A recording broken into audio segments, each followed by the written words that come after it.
Praise the Lord. प्रभु की आशीष आप पर हो और आपके जीवन पर बात करे प्रभु का वचन और प्रेरित करे। आमीन। दिस इज गॉड्स मॉर्निंग, ये प्रभु की सुबह है। आज हम पढ़ेंगे 30वां अध्याय। यह है व्यवस्था विवरण की पुस्तक। क्या लिखा है? शुरू की लाइन देखिए, आशीष और पुनर्स्थापना की शर्तें। आशीष का नाम आते ही हमारे कान खड़े हो जाते हैं, वाह वाह वाह वाह वाह वाह। यदि मैं यूट्यूब पर ये बातें करूं और ये बोलूं ये वचन सुन लो और तुम्हारी ज़िंदगी बदल जाएगी, तुम्हारे पाप क्षमा हो जाएंगे, ये सब कुछ हो जाएगा, मुझे नहीं लगता कि, मुझे लगता है कि ये सब जो है ना अनमेच्योरिटी वाली बातें हैं। मन परिवर्तन के लिए विश्वास करना ज़रूरी है और उसके लिए व्यवस्थाएं ज़रूरी है। मतलब व्यवस्थाओं से मेरा मतलब है कि वो नहीं कि कानून की बात कर रहा हूँ, मतलब मौका और व्यक्ति का अंगीकार ज़रूरी है।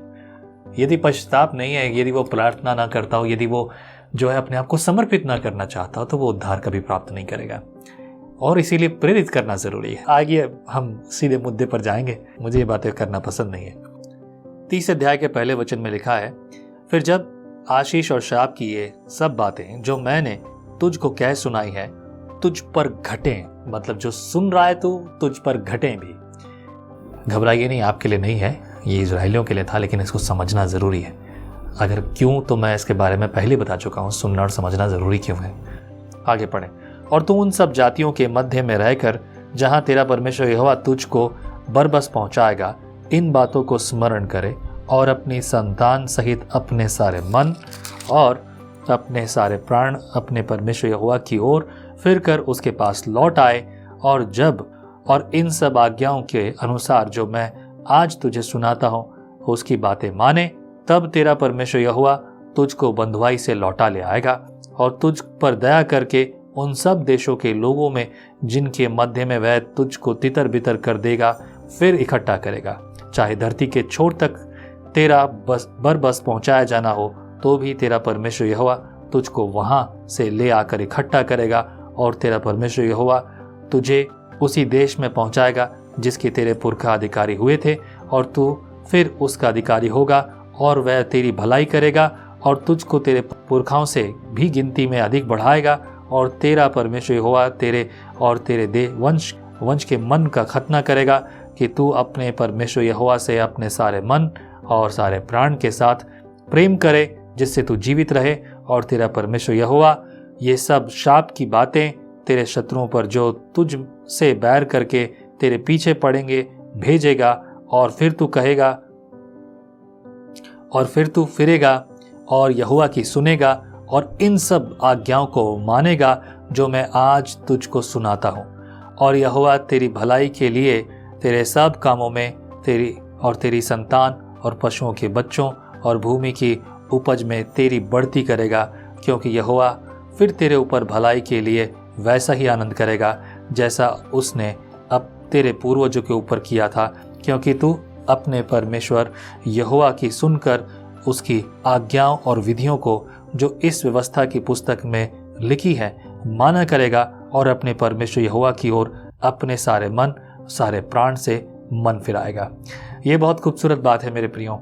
When you listen to this, सब जब आप सुनेगा मानेगा। और देखिए, इज़राइल के साथ यही तो हुआ, सब तितर बितर थे, लेकिन जब इज़राइल बस गया दोबारा आज से लगभग 100 साल पहले, तब क्या हुआ? सब तितर बितर जो थे सब लोग इकट्ठे हो गए और अब इज़राइल वापस बसा हुआ है। इज़राइल के विरुद्ध में आज भी लोग खड़े होते हैं, लेकिन कोई भी काबिल नहीं हो पाता, कोई भी काबिल नहीं, मतलब कोई इस काबिल नहीं है कि वो इज़राइल के ऊपर हमला करके विजय प्राप्त करे। इज़राइल अपने आप में विजयी है, छोटा सा है लेकिन बड़ा सामर्थी है। प्रभु की आशीषें कभी छूटी नहीं है अपने लोगों के लिए। आपके लिए भी परमेश्वर ने जो कहा है वो पूरा होगा। मैं पढ़ूंगा 11 वचन से लिखा है, देखो यह जो आज्ञा मैं आज तुम्हें सुनाता हूं वह न तो तेरे लिए अनोखी और न दूर है, और न तो यह आकाश में है कि तू कहे कि कौन हमारे लिए आकाश में चढ़कर उसे हमारे पास ले आए और हमको सुनाए कि हम उसे माने, और यह न समुद्र पार है कि तू कहे कि कौन हमारे लिए समुद्र पार जाए और उसे हमारे पास ले आए और हमको सुनाए कि हम उसे माने, परंतु यह वचन तेरे बहुत निकट वरन तेरे मुंह और मन ही में है, ताकि तू उस पर चले। लेकिन क्या हम चलने की चेष्टा कर रहे हैं? सवाल है, सवाल पर गौर किया जाना जरूरी है। आइए पढ़ते हैं।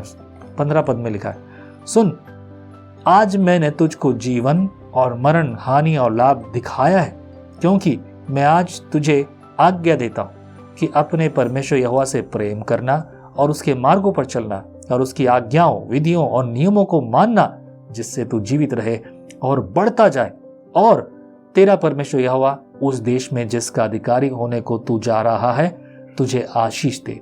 परंतु यदि तेरा मन भटक जाए और तू न सुने और भटक कर पराय देवताओं को दंडवत करे और उसकी उपासना करने लगे, तो मैं तुम्हें आज यह चेतावनी दिए देता हूं कि तुम निसंदेह नष्ट हो जाओ और जिस देश का अधिकारी होने के लिए तू यरदन पार जा रहा है उस देश में तुम बहुत दिनों के लिए रहने न पाओगे। मैं आज आकाश और पृथ्वी दोनों को तुम्हारे सामने इस बात की साक्षी बनाता हूं कि मैंने जीवन और मरण, आशीष और शाप को तुम्हारे आगे रखा है। इसलिए तू जीवन ही को अपना ले कि तू और तेरा वंश दोनों जीवित रहें। इसलिए अपने परमेश्वर यहोवा से प्रेम करो और उसकी बात मानो और उससे लिपटे रहो, क्योंकि तेरा जीवन और दीर्घ जीवन यही है। और ऐसा करने से जिस देश को यहोवा ने अब्राहम, इसहाक और याकूब तेरे पूर्वजों को देने की शपथ खाई थी, उस देश में तू बसा रहेगा। हालेलुया। परमेश्वर की वाचा उसके लोगों के साथ है और वो वाचा पूरी करेगा। पर आप भी अपनी वाचा पूरी कीजिए जो आपके साथ बंधी हुई है। वाचा का मतलब देखिए, कोई किसी के साथ कोई बात बांधता है तो दोनों उस चीज़ से बंधे हैं। परमेश्वर ने कहा मैं तुझे ना कभी छोड़ूंगा तो कभी तुझे त्यागूंगा, तो अब क्या मैं छोड़ दूं? नहीं। प्रभु ने कहा कि जब मैं तुझे दूंगा तो क्या मैं उसकी आज्ञाओं पर ना चलूं? सोचिए, विचार कीजिए, मनन कीजिए। प्रभु बहुत आशीष करे। हम आगे के लिए तैयार होंगे। अगले दिन 31 अध्याय पढ़ेंगे। प्रभु आपसे बात करे, प्रभु आपको प्रेरित करे, अपनी महिमा आप पर करे। आमीन। चैन से किए। परमेश्वर का वचन जीवन देने वाली रोटी है। आओ हम इस जीवन देने वाली रोटी का और मजा लें विजनरी टीवी पर। How do you start your day? आप अपने दिन की शुरुआत कैसे करते हैं? आओ एक ऐसे दिन की शुरुआत करें जो परमेश्वर के साथ होता है। विजनरी टीवी पर।